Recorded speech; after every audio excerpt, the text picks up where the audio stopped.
عشقناها دون أن نرى وجهها. أين أنت ذاهب؟ أين أنت ماشي؟ بلغة الغناء أنت موال، وبلغة طبعا عشقناها دون أن نرى وجهها، أنا كان قصدي على كرة القدم. أما بالنسبة لهاي اللي كانت تمشي فهي ملكة جمال كرواتيا، وعلى ما يبدو أنها هي فعليا أهم من كرة القدم، لأنه زي ما أنت شايف باللقطتين هذول يعني الزلمة ترك المباراة شخصيا. الزلمة اكتشف أنه يصور كرواتيا أهم ما يصور منتخب كرواتيا. واللي حاب يشوف وجهها عشان نتأكد أنه إحنا بنحكي عن كرة القدم فتفضل عزيزي الدجاج تعمل أضحكني أو أحببته، لأنه إحنا حاليا رقم 6 على العالم والجائزة 30,000، يعني مش مبلغ قليل. فيرحم والديك أحببته أو أضحكني وتنساش المتابعة. هاي جايها الدور، احنا خلينا هالساعة تبعت كرواتيا جايها الدور، واحدة خطأ فني هاي.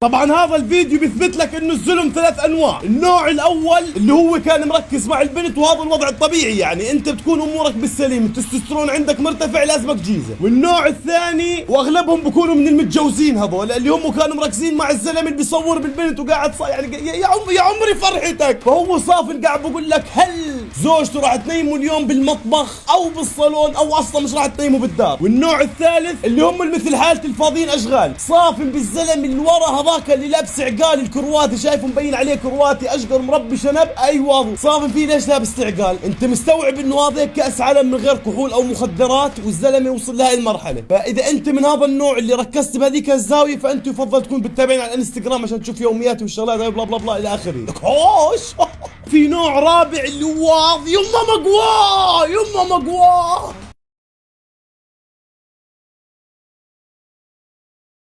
هذا النوع انا بحب اسميه اللي هو اكتشف انه في شغلات اهم بكثير من الاشياء اللي هو كان يفكر انها مهمه. زي ما انت شايف عندك حموده وابو حموده وعم حموده وجار حموده، وواحد اصلا بيعرفش حموده ولا مهتم بحموده. يعني انت الملعب كله اجتمع على انه في كره اهم من الكره اللي بالملعب. احنا الزلم هاي مشكلتنا، كل شيء مدور بنحب نلعب فيه حتى لو كان مش إلنا. وهي بيني وبينك يعني ملكة جمال كرواتيا، يعني انت تخيل كرواتيا قديش حلوات وهي ملكة جمالهم. يعني حتى انا اكتشفت انه في شغلات اهم من الحلقه، بتصدق؟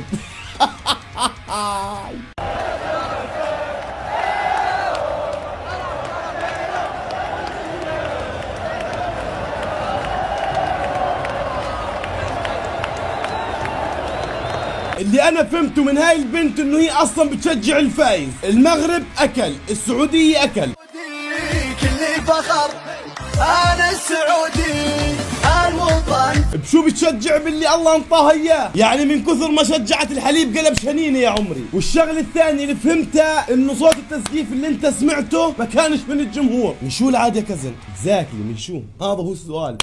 شو اللي كان يزقف؟ زقف على زر الاضحكني ولا احببته عشان نكسب المصاري، ما ضلش مصاري. ولازم اكيد نقول الف مبروك للمنتخب المغربي تاهله للدور ال 16، والف مبروك انه الاخت اللي محدش عارف مين هي بتشجعكم كمان، يعني معها كرات ذهبيه بتشجعكم فيها. يعني هذا دافع اللي هو مش دافع مصاري، دافع حماسي.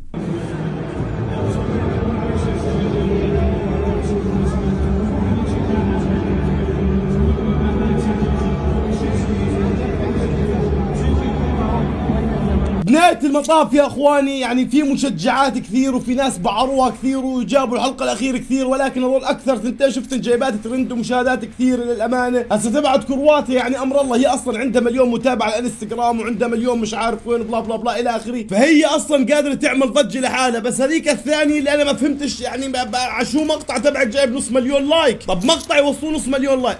لا كذا. وبدي منك شغله مهمه كثير، انك انت تروح على الانستا وتتفاعل على الانستا لانه مش حلوه، يعني من اقوى الصفحات، ويعني الانستا مش موصل 100,000. احبكم جميعا بالله، يلا باي باي، نشوفكم اذا منتخب ثاني بعر الكوكب، يلا باي.